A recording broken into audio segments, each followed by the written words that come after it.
Salve, meus amigos, tudo bem? Como vocês estão? Vamos conversar um pouquinho sobre aquilo que a gente mais gosta de estar batendo uma ideia e trocando opiniões. Vamos falar sobre o mercado financeiro, vamos trocar, digamos assim, possibilidades de forma de ver o mercado de uma maneira diferente. A gente sempre entende que realmente é o conhecimento quem liberta as pessoas, então por isso nós temos algum convidado bem legal para a gente estar trocando umas ideias aqui. Estamos iniciando esse almoço grátis de hoje. Lembramos que nós somos 100% a favor de educar financeiramente as pessoas e nós não estamos fazendo nenhum tipo de recomendação de investimento aqui. A nossa ideia realmente é fazer com que as pessoas entendam um pouco mais como funciona todo o mercado, para que elas consigam, dessa maneira, escolher melhor os produtos que fazem sentido elas estarem investindo ou não nas suas decisões pessoais. Então nós vamos convidar de imediato aqui para conversar conosco o Gabriel Raoni, que é sócio executivo de uma das casas mais antigas de gestão de fundos, a IP. Oi, Gabriel, tudo bem? Como é que vai? Tudo bem, Stober. Primeiramente, prazer pelo convite, estar batendo a oportunidade de contar um pouco mais da história da IP. E prazer aí aqui estar conversando com os ouvintes aqui da Liberta. O prazer é todo meu, tá, Gabriel? E assim, eu quis realmente te chamar para que a gente pudesse explicar um pouco para as pessoas. Primeiro, tá, o que é IP? Segundo, o que é uma casa de gestão de recursos? Qual é a atividade executada por vocês? E por que às vezes faz muito mais sentido nós realmente estarmos alocando algum recurso com um asset, ou dentro de um asset, do que eventualmente nós estarmos nos aventurando a tomar as posições, digamos, do mercado. Então vamos conversar um pouquinho primeiro, o que é IP e como é que a IP surgiu. E deixa eu dizer uma coisa. O Nassim Taleb é um sujeito que diz o seguinte: as coisas precisam ser comprovadas no tempo.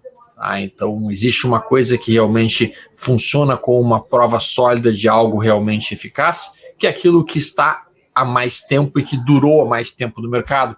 E eu devo dizer que a IP é uma das casas mais antigas que eu conheço, mas eu vou deixar que tu explique exatamente como funciona tudo isso daí. Vou tentar responder essas perguntas todas contando também a história da IP e enfatizando a importância de você investir, alocar seus recursos com terceiros, como que isso também é uma estratégia vencedora, você terceirizar para um especialista. A IP tem 32 anos de existência, é a primeira gestora independente que eu falo fora do ambiente de bancos a surgir no Brasil.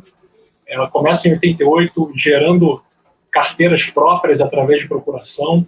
Em 1993, a gente funda o primeiro fundo, que é o nosso fundo mais antigo, IP Participações, e basicamente com a filosofia bem simples. A gente quer encontrar os melhores investimentos, os melhores negócios, as empresas espetaculares, usar a barra, o filtro lá para cima. A gente não investe em estatal, a gente não investe em negócio muito dependente do governo, a gente não investe em commodity, a gente só tenta focar em empresas especiais que tenham gestores éticos e competentes. Essa assim, é uma filosofia bem simples. Em última análise, vocês não querem pegar osso, vocês querem pegar realmente só as melhores empresas, o que seria o creme de la creme, como diz os franceses, o filé mignon, né, do churrasco. Exatamente. A picanha do churrasco. Beleza. Perfeito. E ao longo desse tempo, o IP Participações está completando 27 anos. Nesse período, quem botou 100 mil reais no plano real, hoje tem 19 milhões de reais, mais de 19 milhões de reais. Esse investimento ele foi 7 vezes superior ao Ibovespa e foi 3 vezes superior ao CDI. E eu acho que uma coisa muito importante é falar de como que essa estratégia de focar em qualidade, em pessoas honestas, éticas. A gente sempre, quando tem um empresário ou um CEO que é antiético, a gente está fora, não importa o preço. A gente tem um lema na IP que se chama não tem preço para tudo. Não importa se a ação caiu 80% e esse gestor, a gente não confia nele. A gente não vai investir em hipótese alguma. Entendi. Então, o que isso garantiu para a IP? Assim, um resultado muito favorável, com muito pouco risco. Você está falando em 27 anos, o fundo só caiu em 3 anos. Ele só teve resultado negativo em 1997, 1998 e em 2008. Tá, mas deixa eu chegar nesse ponto, porque esse é um ponto fundamental que às vezes os amigos que estão nos ouvindo, sabe, Gabriel, as pessoas muitas vezes elas se focam muito em quanto é que eu posso ganhar, e elas não se focam muito em quanto é que é o de risco que está exposto aqui, né? E quando a gente tem que pensar um pouquinho sobre investimentos, a gente não tem que olhar só qual é o fundo que mais rendeu, mas também tem que olhar qual é a volatilidade que aquele fundo apresentou no período, porque às vezes um fundo um pouquinho mais sossegado, um pouquinho mais, digamos assim, defensivo, não vai ter uma rentabilidade tão brutal, mas a gente consegue dormir de noite com muito mais tranquilidade, né? Então isso que você mencionou, e mencionou rapidamente, é extremamente importante, pessoal. Um fundo que está há tanto tempo e que conseguiu realmente ter tão poucos meses ou mesmo anos ruins, é um fundo que por si só guarda uma resiliência muitíssimo importante. E um bom investidor tem que pensar muito na questão da resiliência. Desculpa te interromper, mas pode continuar, Gabriel, por favor. E tem outro lema, né? A gente tem 5 lemas na IP. Um lema que é muito importante, que a gente fala que é: antes de tomar decisão inteligente, você tem que evitar a estupidez primeiro. E é muito fácil. Gostei desse tema. É muito fácil cair em tentação no mercado e cometer estupidez. Então, eu falo que investimento é que nem uma partida de tênis. Você tem que evitar erros não forçados. Porque você, para fazer o dinheiro crescer ao longo do tempo, você tem que evitar os grandes erros. Cara, que frase fantástica, cara. Evitar erros não forçados. Cara. Tu sabes que uma das coisas que eu gosto do Almoço Grátis é que eu ouço algumas frases que são fantásticas. Outro dia eu estava conversando e aí a menina me largou assim: o mercado de ações não é para idiota, Storm. Eu achei fantástica a frase. E agora acabei de ouvir uma outra frase realmente muitíssimo marcante, né? A gente tem que evitar erros não forçados. Fantástico, Gabriel. E eu acho que é legal isso da longevidade da IP. Eu tô há 10 anos na IP, mas essa longevidade, a IP tem uma cultura muito forte. E a IP também ela já errou também no passado, ela já viu que dá errado. Sim. Ela já investiu, ela já escolheu sócio ruim, ela já perdeu dinheiro fazendo isso. Então, esse processo de aprendizado contínuo ao longo do tempo, eu acho que deu uma resiliência para a gente muito grande. Então, novamente, né, um ano muito difícil, como foi 2020, a gente conseguiu ali sair da crise mais rápido do que muita gente no mercado. Então, acho que é um pouco desse fruto. A gente já vinha se preparando para uma situação de crise. Outra coisa que o Pedro, um dos sócios da IP, fala não adianta você se preparar para uma crise quando você já está numa crise. Você tem que se preparar antes. Sim. Então, eu acho que essa filosofia é muito forte em focar em empresas excepcionais, excelentes, muita disciplina. Isso ajuda a gente a passar por uma situação de crise com mais serenidade. E outra coisa que é muito importante, por que eu estou falando essas coisas? Que a gente só investe em empresa excepcional, a gente não investe em estatal, a gente não investe em empresa independente do governo. Por que eu estou falando isso? Porque o capital de nós sócios está praticamente todo investido na IP. A gente na IP tem uma política que metade do nosso patrimônio tem que estar investido nos fundos da IP. Skin in the game, como se diz. Total. Skin in the game. No meu caso, é quase 80%. E eu tiro dinheiro, se eu sair da IP, eu só tiro dinheiro em 5 parcelas semestrais. O meu horizonte de resgate é diferente do horizonte de resgate de um cliente normal, que recebe 30 dias. Entendi. Então, a gente foca muito nisso, no alinhamento. E a gente, além de a gente estar gerindo recursos de terceiros, a gente está gerindo nosso próprio dinheiro. Então, a gente chama o cliente para participar desse processo. Sim. Isso é uma coisa extremamente importante, tá? Isso eu acho que agrega muita transparência e, sem dúvida alguma, muita seriedade quando a gente tem realmente o skin in the game, a pele no jogo, como o Nassim Taleb muitas vezes comenta. Eu vi que vocês conseguiram sair realmente do buraco muito mais rápido que grande parte dos outros fundos, isso acontece porque vocês deixam parte do capital em cash, em líquido, para eventualmente uma oportunidade muito boa? Ou isso aconteceu especificamente atrelado porque os ativos que vocês escolheram realmente eram ativos mais sólidos e mais consistentes? Por que você atribui essa recuperação mais rápida, Gabriel? Vou dar um passo para trás. A gente investe, como eu disse, né, Stormer, a gente tenta focar em empresas espetaculares. Só que o problema é que no Brasil, esse universo é muito restrito. Sim. Você tem quase 400 empresas listadas. Eu chamo de empresas espetaculares, excepcionais, umas 25. Sim. Aqui no Brasil. E a gente, aqui no Brasil, foca em umas 50, 40, 50. E ao longo do tempo, a IP adaptou sua filosofia de investimento. A gente investe hoje sem fronteiras. O que quer dizer que é sem fronteiras? A gente quer encontrar as melhores oportunidades, os melhores investimentos. Não importa se ele está sediado no México, ou se está sediado em Omaha, em Los Angeles, ou se tem uma sede em Amsterdã. Hoje a gente tem visto também que as empresas estão cada vez mais globais. Sim. Esse conceito de geografia está ficando cada vez mais ultrapassado. Sim. E hoje em dia também o acesso à informação se disseminou muito. Hoje, eu sentado aqui no Rio de Janeiro, eu consigo fazer um trabalho de altíssima qualidade sobre uma empresa que é listada ou tem sede no exterior. Eu consigo estudar com profundidade esse negócio, entender os nuances desse negócio, entender a cultura desse negócio, conversar com N executivos, N clientes. Então, eu acho que o mundo está mais... as fronteiras estão cada vez menores, mais fáceis de serem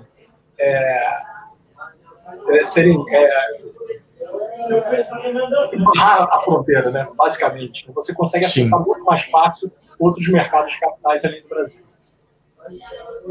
Muito interessante isso, cara. Mas assim, novamente, a gente precisa responder aquela outra pergunta que eu coloquei logo no início. Por que seria interessante para uma pessoa física considerar ter algum capital dele aderido a algum gestor? Eu acho que tu já respondeu aí, tá? Mas respondeu de uma maneira que não fique tão clara assim.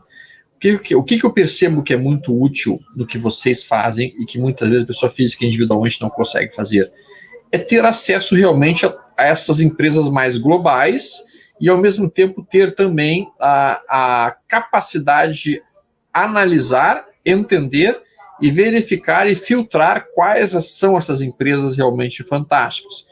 Porque assim, uma coisa que eu acho difícil, Gabriel, nós temos hoje aqui no Brasil, vamos lá, 500 e poucas ações listadas em bolsa, e você mencionou que tem em torno de umas 25 dessas aí que são realmente fantásticas, top, né?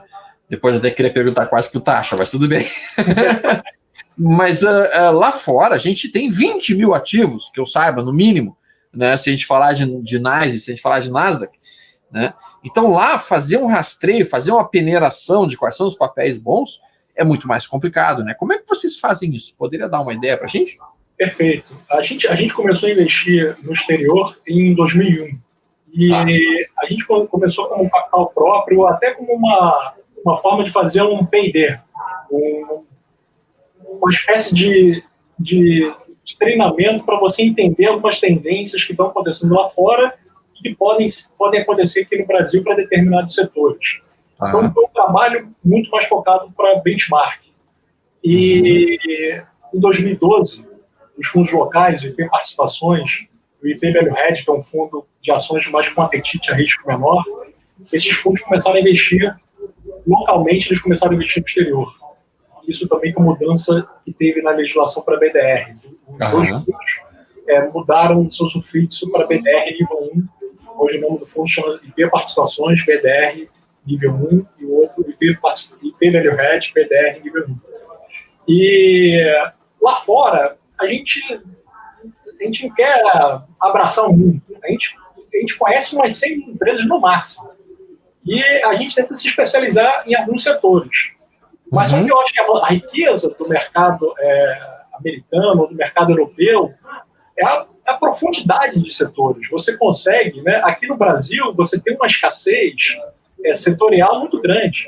Aqui, se eu pegar commodities e sistema financeiro, eu tenho metade ele tem metade do índice Bovespa. E lá no exterior, por exemplo, a cadeia de saúde, você pode atuar em qualquer parte da cadeia que você quiser. Você consegue se especializar. Sim. Você consegue ser extremamente cirúrgico. Sim. Aqui, por exemplo, o setor aeroespacial, eu só tenho a Embraer para investir. Embraer, sim. Mas a gente investe numa empresa que vende componentes para os aviões. Vende as peças para fabricar os aviões. Então você consegue ser extremamente cirúrgico. Onde você quer atuar e qual parte da cadeia, por exemplo, cadeia automobilística. Você tem N participantes ao redor do mundo. Você consegue ser extremamente específico e focado e falar assim, cara, eu quero aqui, tá nessa cadeia aqui, freios, quero entender esse mercado. Aí você consegue investir só numa empresa de freios. Então, aqui no Brasil, o universo é muito, muito mais restrito mesmo. É bem mais restrito, né? E você traz menos oportunidades ao longo. Isso é uma coisa que a gente vem observando. E outra coisa que a gente observa também, né, a longo prazo, né, o Brasil, frente ao resto do mundo, desde o Plano Real, foi um país que cresceu menos. O Brasil ficou mais irrelevante frente ao resto do mundo. É impressionante isso, né? Isso com o boom das commodities, com um crescimento vigoroso nos anos 2000, mas mesmo assim o crescimento é aquém do crescimento global. Então, às vezes a gente fica se perguntando, né, caramba, será que a gente aqui no Brasil está correndo muito risco para pouco retorno em determinadas situações? Então, essa diversificação geográfica, a gente tem uma carteira com ativos internacionais e brasileiros no mesmo balde, isso deu muita paz de espírito para a gente. E essa que tem um pouco lá fora é o BDR, aquele BDR1? São todos os fundos da IP, eles investem internacionalmente. Hoje, por sinal, a gente tem da nossa carteira investida no IP Participações, 2/3 é investido fora do Brasil hoje. Só 1/3 em empresas brasileiras.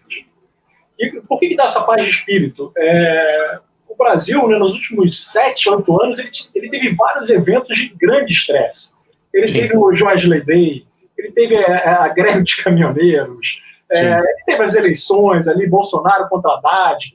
E você ter essa carteira equilibrada, o fundo ele sofre muito pouco esses eventos aleatórios, imprevisíveis, esses cisnes negros que acontecem no Brasil com tanta recorrência. Sim. E quando acontecem esses cisnes negros, a gente, com investido lá fora, a gente aproveita para também comprar um pouco aqui, né? Aproveita algumas promoções, que foi exatamente o que a gente fez agora em 2020. A gente estava com 3/4 investido lá fora, 1/4 só aqui no Brasil. A queda que teve aqui no Brasil foi muito mais expressiva do que lá fora, muito mais desorganizada, sem nenhuma... basicamente, todos os setores caíram igual. Foi um crash aqui mesmo no Bovespa. E a gente aproveitou para comprar algumas empresas especiais que começaram a entrar na promoção. Aquelas 25. Então, você ter essa diversificação geográfica e setorial, ela é extremamente útil.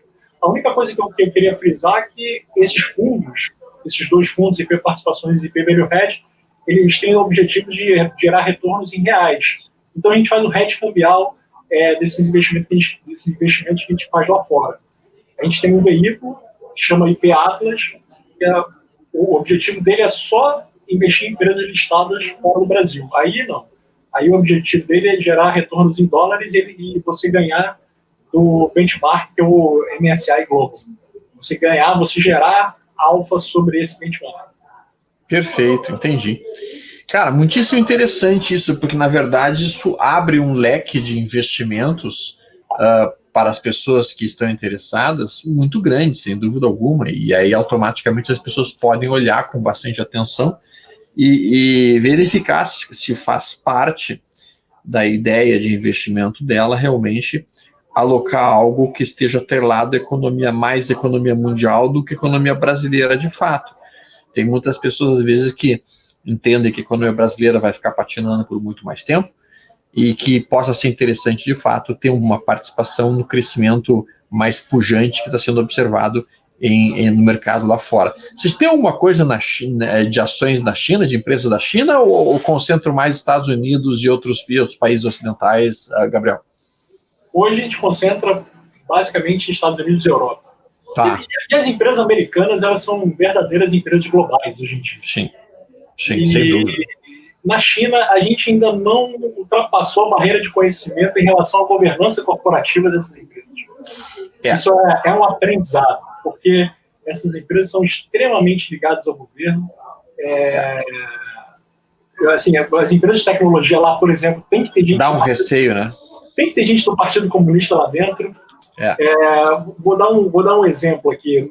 Na China, é proibido investidor estrangeiro investir em setores estratégicos. Mas as ações da China, por exemplo, Alibaba, Tencent, elas são disponíveis para investidor estrangeiro. Como é que eles fazem isso? Isso possível? E quando você está comprando essa empresa, você está comprando os lucros dela.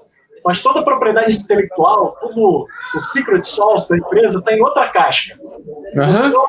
Que você não é dono. E essa casca e essa empresa que você está comprando estão se transacionando entre si, entre partes relacionadas. Então tem essa complexidade de governança, a gente ainda não entende completamente, aí a gente volta novamente para aquele ponto, né? Vamos evitar o erro não forçado. Exato, entendi. Faz sentido. É uma economia pujante, a gente admira muito a China nesse sentido, mas a gente não quer perder dinheiro cometendo erros bobos. Então a gente precisa conhecer ainda melhor. Tu falaste uma palavra que eu realmente gosto muito, falaste aprendizado. Tá? Então deixa eu te colocar uma pergunta que pode ser um pouquinho difícil, porque eu vou te pegar de surpresa, mas nesse período de tempo que tu esteves no mercado financeiro e que tu esteves trabalhando junto com a área de gestão da IP, quais seriam os maiores aprendizados que tu teve, que tu pode passar para as pessoas que estão nos ouvindo e que você considera importante assim de ser transmitido para uma pessoa que esteja pensando em entrar no mercado financeiro, mesmo para investir um pouco do seu dinheiro, desde a pessoa mais iniciante nos investimentos, tá, Gabriel, até um cara um pouquinho mais avançado, o que tu consideraria que foram pontos que foram muito importantes que você tivesse aprendido, que você aprendeu? Eu vou contar um pouco do nosso processo e como que esse processo é uma fábrica de aprendizados. E como que o investidor, pessoa física, pode replicar isso. De uma forma muito fácil, tá? A gente na IP, nos nossos fundos, todo investimento que a gente faz, a gente registra isso. Eu estou comprando essa empresa por quais razões? Qual é a minha tese por trás disso? E você tem um diário dessa empresa. A gente investiu em Itaú por 20 anos. A gente tinha um diário. Eu estou comprando essa empresa nesse dia tal, porque eu acredito que o mercado está exagerando com esse risco. E ao longo do tempo, é uma forma excepcional de você validar se suas teses são coerentes. Se as teses de investimento estão corretas ou não. E outra coisa, se você está ganhando. Uma coisa muito importante no mercado é você separar a competência da sorte. Às vezes você está ganhando dinheiro por sorte. Você comprou uma coisa com uma tese, aconteceu outra coisa que você não imaginava e deu certo. E é bom você separar isso. E outra coisa que é importante você escrever isso, que às vezes uma coisa vai dando errado. É comum isso. Você compra uma coisa e ela começa a cair. E é muito importante você ver isso. O que está acontecendo com essa empresa é diferente da tese que eu tinha aqui, inicial. É uma forma muito importante de você falhar rápido. Reconhecer rapidamente o seu erro e corrigir ele. Com isso, com esse diário das empresas, você consegue validar isso com rapidez. Então, acho que isso é muito importante, porque o processo de investimento ele é um processo natural de erros e acertos. Você sempre tem que estar minimizando um e tentando aumentar ao máximo os seus ganhos, mas você tem que estar sempre minimizando os seus erros. E uma coisa que acontece com muitos investidores, né, quando uma coisa começa a dar errado, comprei uma coisa, caiu 30%, aí ele nem se dá o trabalho de validar a tese dele, ele já fala assim, não, fica para o longo prazo. Sim. E às vezes é um erro. Você também deixar para o longo prazo, no longo prazo se acerta. Sim. É um erro. Você tem que estar sempre checando a realidade com a sua tese inicial. Então, eu acho extremamente importante você fazer esse exercício. Não é simples, é trabalhoso demais você chegar e ficar todo dia, né, chegando e botando, não, estou comprando aqui shoppings aqui no Brasil porque o mercado está exagerando em relação à pandemia e em relação ao e-commerce, e essas empresas vão crescer nos próximos 3 anos. Eu acredito que vai crescer ao redor disso. Então, eu acho que é muito importante, daqui a um ano, você estar validando mais ou menos essa tua tese inicial. Acho que é muito importante. Eu iria muito por aí. Esse ponto que o Gabriel mencionou talvez seja um dos pontos mais importantes que, às vezes, os investidores que estão no início, eles esquecem. Muitas vezes eles compram um papel, ou compram uma determinada ação, ou mesmo determinado fundo. Eles não têm bem planejado por que eles fizeram aquela compra, então eles não têm bons argumentos. Quando aquela operação vai para o chinelo ou começa a fazer água, eles simplesmente pensam, vou largar para o longo prazo, vou ligar o buy and hold in F3 pontinhos, né, e deixa para lá, porque em algum momento isso deve se recuperar. E isso não produz justamente isso que o Gabriel mencionou, que é importantíssimo, que é o aprendizado ao longo do tempo do que funciona e do que não funciona, e mais do que isso, começou a dar água, sai fora, se afasta, retira-se e vai ver o porquê que deu errado aquilo e aprende com aquilo. Infelizmente, as pessoas não costumam fazer isso. E é por isso que a gente percebe nitidamente a diferença da mentalidade de um profissional de mercado financeiro com uma pessoa que é amadora. E talvez esse seja o principal ponto que eu vejo realmente como argumento mais sólido para realmente uma pessoa considerar colocar parte do seu capital na mão de um gestor profissional, na mão de um cara que estuda 24/7 mercado financeiro e que está há muitos e muitos anos fazendo isso, né? E automaticamente poder, digamos assim, do ponto de vista benigno, tá, Gabriel? Usurpar um pouquinho da experiência e da expertise que aquela pessoa tem para se aproveitar um pouco disso, né? Quando eu digo se aproveitar, não é no mau sentido, mas é no sentido de pegar uma carona junto com um cara que sabe o que está fazendo. Eu comparo muito isso até mesmo com o processo de assessoria, sabe, Gabriel? Às vezes a pessoa entra no mercado sem um bom assessor, ou sem poder ter um bom assessor do lado, e, cara, ter um bom assessor do teu lado é mais ou menos como tu pegar uma estrada de noite, que tu não conhece o caminho da estrada, tem neblina, tá chovendo, é muito melhor tu pegar essa estrada com um cara que tem mais experiência naquela estrada, deixa aquele cara dirigir, deixa aquele cara que conhece o carro dirigir, tu vai com ele, tu vai num caminho muito mais seguro do que você simplesmente dá aqui o carro, deixa que eu dirijo, né? Então, o pessoal da Liberta lá faz uma assessoria muito interessante nesse sentido de ajudar as pessoas a orientá-las na busca do seu perfil de investimento mais adequado. E eu acho que esse que é a grande sacada de ter realmente bons gestores de assets sendo contratados pela gente. Porque, na verdade, quando você investe com uma casa de gestão, tu está contratando o gestor. Concorda comigo, Gabriel? Perfeito. Eu concordo muito também, né, nessa questão do assessor, como é importante. Porque eu estou aqui só falando de ações. Sim. Empresas internacionais, empresas brasileiras, mas as possibilidades de investimento são amplas. Você pode investir no fundo imobiliário, no CDB, numa debênture incentivada.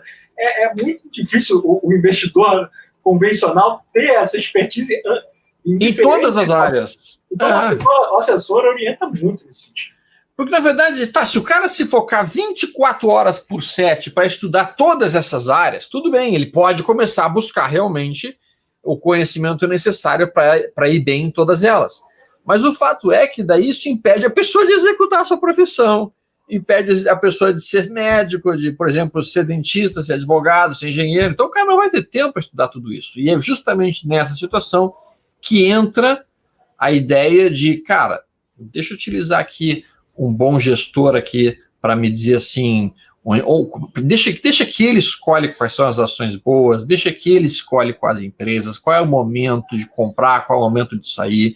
Eu vou contratar esse sujeito para fazer isso para mim, assim como eu vou realmente contratar um bom assessor para poder me ajudar a distribuir melhor onde que eu tenho que estar alocando meus recursos. Acho que essa função, isso às vezes não fica muito claro, sabe, Gabriel? As pessoas têm um pouco de receio de falar o que é a função do asset, o que é a função do gestor, como é que ele é remunerado, assim como também tem receio de falar para que serve o assessor. Cara, não tenho absolutamente nenhum problema de falar sobre isso. Tá? Eu entendo muito bem que a função do asset, cara, é tu poder comprar parte da experiência que o gestor tem. E nesse sentido a gente vai ter gestores bons, excepcionais, vão ter gestor ruim também. Tem muito gestor aí no mercado que não são gestores que digamos assim, estão praticando aqueles movimentos mais prudentes, muitas vezes estão alavancando pesadamente, e aí as coisas ficam complicadas quando isso acontece. Então, a seleção adequada de bons gestores, eu acho que talvez seja um dos pontos mais difíceis para quem está iniciando a investir com fundos. O que você que está do outro lado acha que é importantíssimo que o investidor avalie quando ele está decidindo em qual fundo ele tem que estar colocando os seus valores? Eu acho que a primeira coisa é horizonte de investimento. Horizonte de investimento, tá. O que é importante? Quem for sempre aplicar, investir em fundo IP participações, a gente costuma falar para o cliente, é um dinheiro que você não vai precisar para os próximos 5 anos. Porque esse é o horizonte que a gente investe. A gente procura gerar retorno. A gente tem, né, o mercado, como tudo, tem uma mania de olhar retornos em bases anuais. Quanto é que está dando esse ano? Mas é muito importante você olhar em janelas longas. Janelas de 5 anos, se puder ser mais, melhor ainda. Mas isso eu acho que é o horizonte mínimo para você compor o seu capital. Sim. E a gente, as pessoas até me perguntam como é que são as perspectivas para 2021, como é que vai ser o ano. Eu não faço muita ideia. Eu sei que a gente está saindo de uma crise, etc., mas, enfim, o mercado pode cair eventualmente ano que vem. Sim. Mas a gente objetiva em gerar bons retornos em janela de 5 anos. Em janela de 5 anos. Isso, e no fundo com menor risco em janela de 2 a 3 anos. Então, eu acho muito importante, é o divisor de águas. É o dinheiro que você não vai precisar para comprar uma casa, para fazer uma reforma. É o dinheiro que você está construindo o seu patrimônio, especialmente para uma aposentadoria, para os seus filhos, para você eventualmente pagar a universidade deles, para você realizar seus sonhos. Esse é o objetivo primário do investimento nos fundos da IP. Por que esse ponto do Gabriel ele é tão importante assim? Pessoal, sabe que assim, eu cheguei a ter uma vez a carteira de gestor, tá? Nós íamos abrir realmente um asset, consideramos bastante tempo isso, tá? E eu tinha carteira de gestor, que inclusive foi através de honor e saber, como se diz, né? Mas realmente eu comentei com meus amigos, olha, cara, se algum dia partir para gestão, eu vou colocar uma regra. Eu não vou pegar dinheiro de ninguém com menos de 3 anos de horizonte de tempo. Porque, cara, realmente, assim, fica dificílimo, tu faz toda uma tese de investimento, tu faz todo um planejamento e aí no mês seguinte o cara quer sacar porque teve um resultado ruim agora. E aí tu tem que desmontar a parte da tese. Então, assim, eu acho que essa política de vocês, que realmente é entender o horizonte de tempo de investimento que a pessoa tem, ela é fundamental para que as pessoas comecem a compreender que realmente, quando tu constrói todas as teses de investimento, de proteção, de hedge, de alocação, tu vais construindo isso realmente com uma meta de, cara, eu quero que o patrimônio cresça nessa velocidade, nesse ritmo, nessa dimensão, com essas empresas aqui que estão alocadas nesse setor, porque eu estou entendendo que esse setor macroeconômico está melhorando, esse setor aqui não está tão legal, eu vou diminuir a exposição aqui. E isso não são movimentos que não são para gerar um retorno num prazo de 5, 6, 7, 8 dias, ou mesmo um prazo de 1 mês ou 2. Não, isso é para gerar todo um crescimento junto com aquelas empresas às quais o fundo realmente vai estar alocando parte do patrimônio. Isso acho que é fundamental, Gabriel, as pessoas terem esse conhecimento, né? Além desse ponto, tu verias algum outro ponto importante?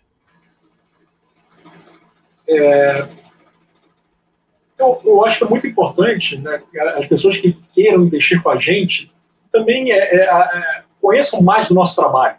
A gente, por exemplo, tem uma página no Twitter onde a gente conta um pouco mais da nossa filosofia, da nossa cozinha. Quadrimestralmente a gente solta nossos relatórios de gestão. E tem teses de investimento lá. A gente fez uma tese de investimento falando sobre Netflix. A gente fez uma tese de investimento de uma empresa chamada Charles Schwab, que é a grande... A XP, por exemplo, ela se espelha. É o modelo que a XP se espelha.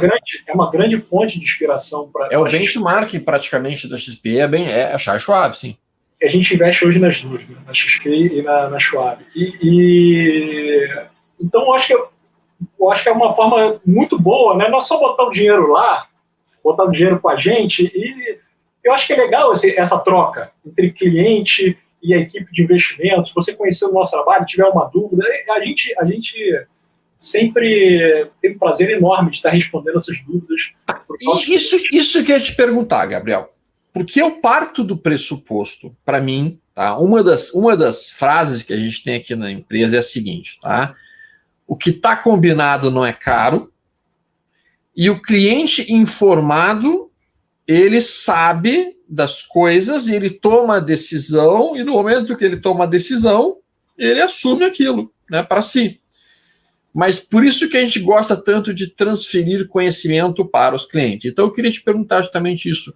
Tá, os clientes de vocês, existe um contato, eles conseguem conversar com vocês para entender como é que é a tese de investimento dos gestores? Porque assim, eu concordo contigo que o horizonte de tempo ele é fundamental para a escolha dos fundos que eu vou estar alocando. Mas tem um outro ponto que eu gostaria de dizer que também é importante, que faz parte do processo de escolha dos fundos, que é justamente a tese de investimento do gestor. Porque daqui a pouco o gestor está acreditando, cara, para mim ano que vem é dólar a R$10, para mim ano que vem a taxa de juros vai desabar para caramba. Enfim, o cara pode criar uma tese que tu não acredite que vai ser aquilo. E daqui a pouco o cara pode ter uma tese de, não, para mim o fundo tem que estar alavancado em N vezes, e tu pode não concordar com aquilo. Então, como é que faz para os clientes poderem conhecer um pouco mais as teses de investimentos de vocês, até mesmo para trocar uma ideia? Existe essa ponte de contato, Gabriel? Perfeito. No nosso site tem esse canal Fale Conosco, ele é bem ativo, as pessoas falam com a gente, mandam e-mail, mandam dúvida, pedem sugestão de livro. Legal. É uma coisa que, até com as pessoas que também estão fazendo a universidade, tem muita gente que também me acessa pelo LinkedIn. Sim, bacana. Gabriel, estou pensando aqui em seguir essa carreira, será que vale a pena? Que livro eu deveria ler? A gente tem uma política bem forte de portas abertas, e a gente usa também muito o canal do Twitter para tá fazendo essa troca. Tá, vocês têm o canal do Twitter, o Instagram, o YouTube ou o site? Como é que vocês fazem a principal comunicação? A gente tem a página no Twitter e no Instagram.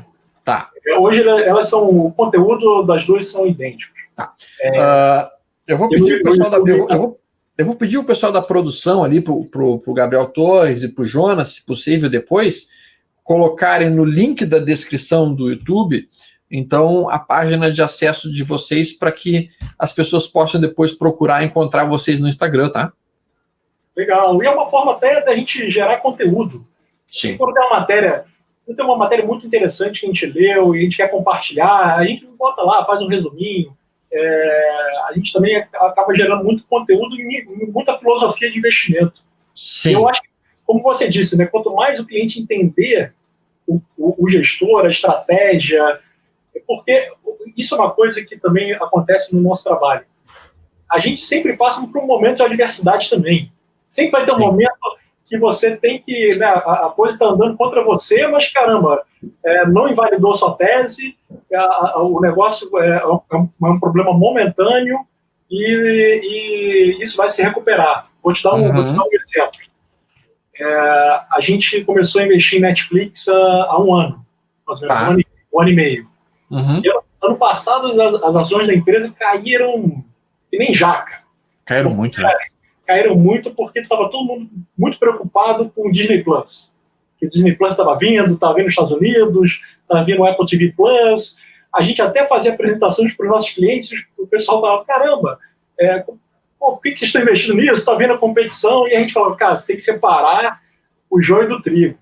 Esses produtos são altamente complementares.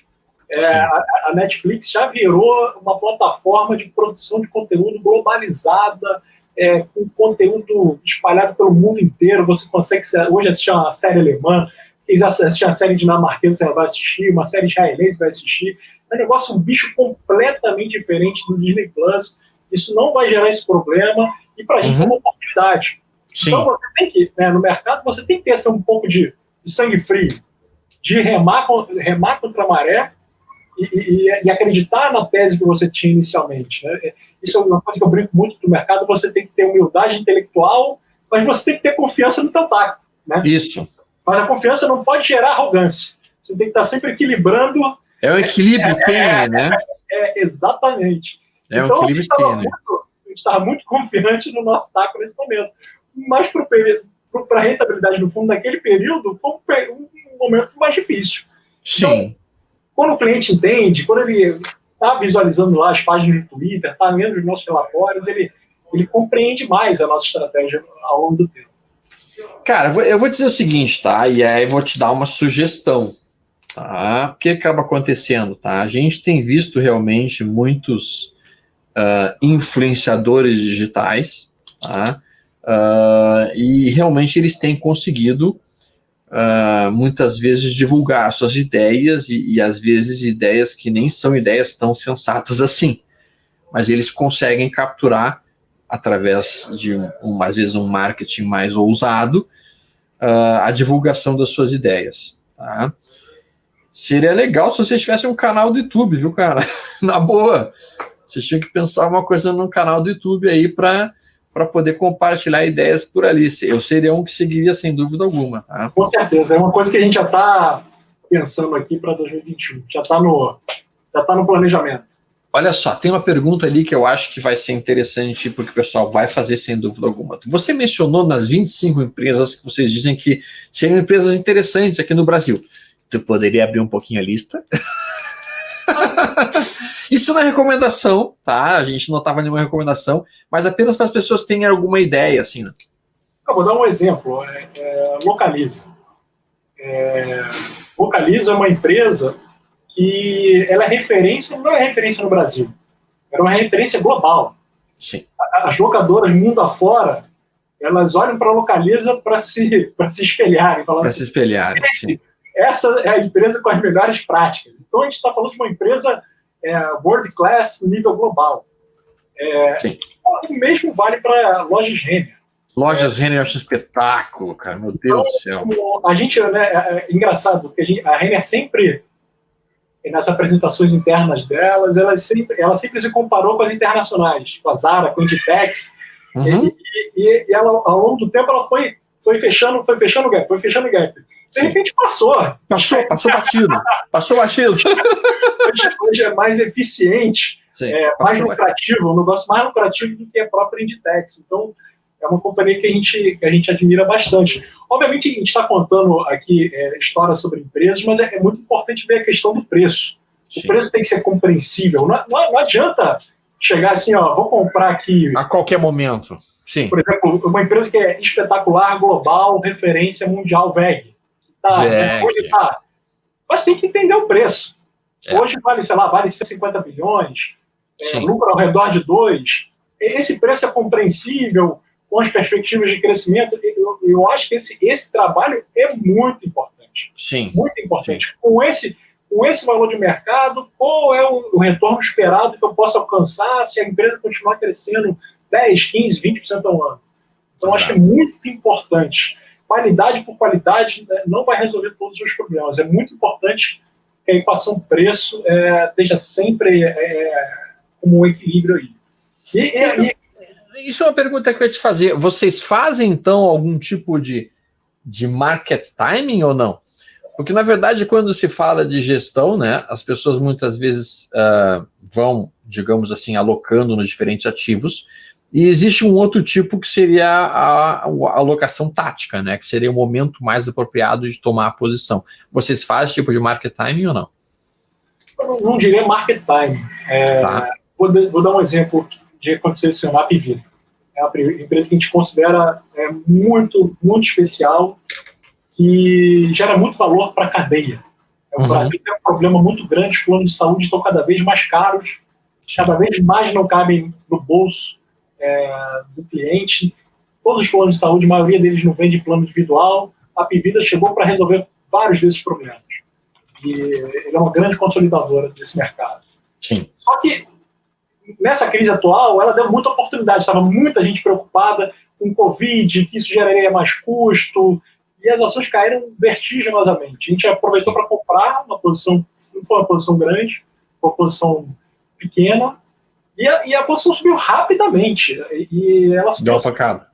Assim, ela quase dobrou. Sim.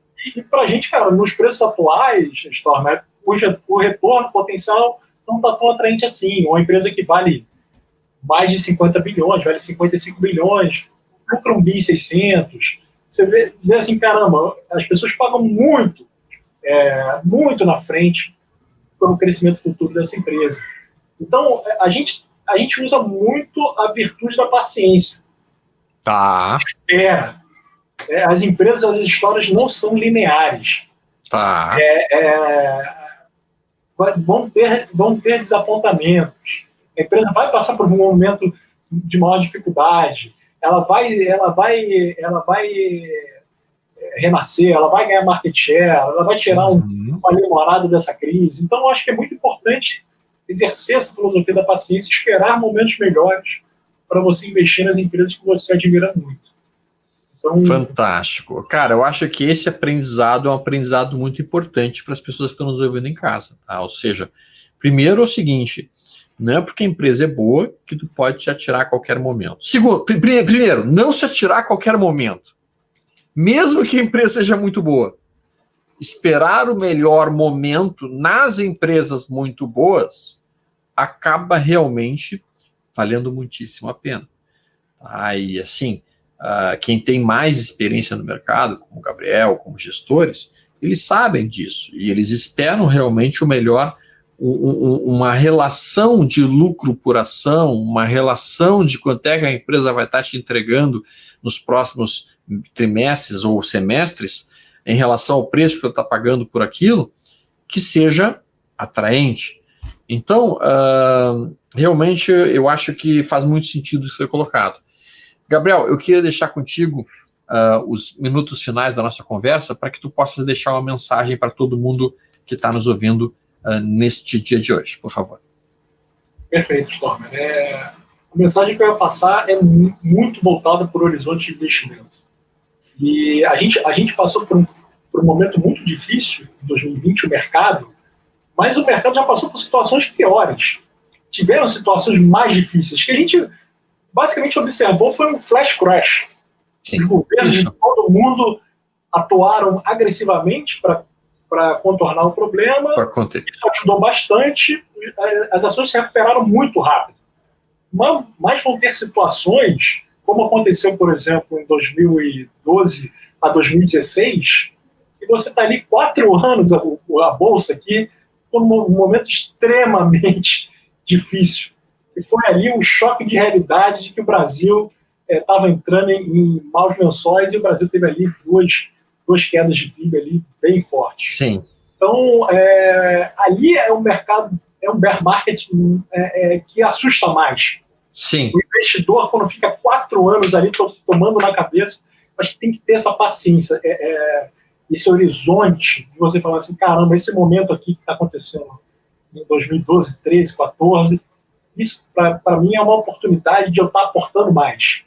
Sim. Eu estar comprando em preços melhores. Então, eu acho que é muito dessa visão. As pessoas estão muito olhando 2020 como um ano anormal, mas pode ter anos piores. Foi um ano difícil, sim. Mas eu acho que é muito importante você estar preparado para determinadas situações adversas. E você olhar para essa situação adversa para você estar aportando mais, para você, caramba, eu estou aqui recebendo meu salário, vou aproveitar que o fundo aqui nesse ano não subiu, Sim. vou aqui botar um pouquinho mais de capital. Porque, né, as histórias das empresas não são lineares, e por isso as histórias dos fundos também não são lineares ao longo do tempo. E vão ter momentos também bem interessantes de entrada. Você aportar, de você botar um pouco mais de capital nos fundos. É uma coisa que a gente faz internamente. A gente, quando recebe salários e dividendos, a gente faz exatamente que os nossos clientes. Então, é uma coisa que a gente vive, né? Na prática. Então, eu queria passar dessa mensagem. Esteja preparado para situações, até, não estou falando de que essa crise foi uma crise muito peculiar, mas estou falando de mercado. Foi muito ruim para a economia, mas para o mercado não tão ruim. Sim. Não tão ruim. Sim. A bolsa aqui no 0 a 0 para a economia real foi muito duro, tá? Sim. Mas vão ter situações diferentes. Vai ter situações que vai ser muito ruim para o mercado, mas para a economia real é um pouco melhor.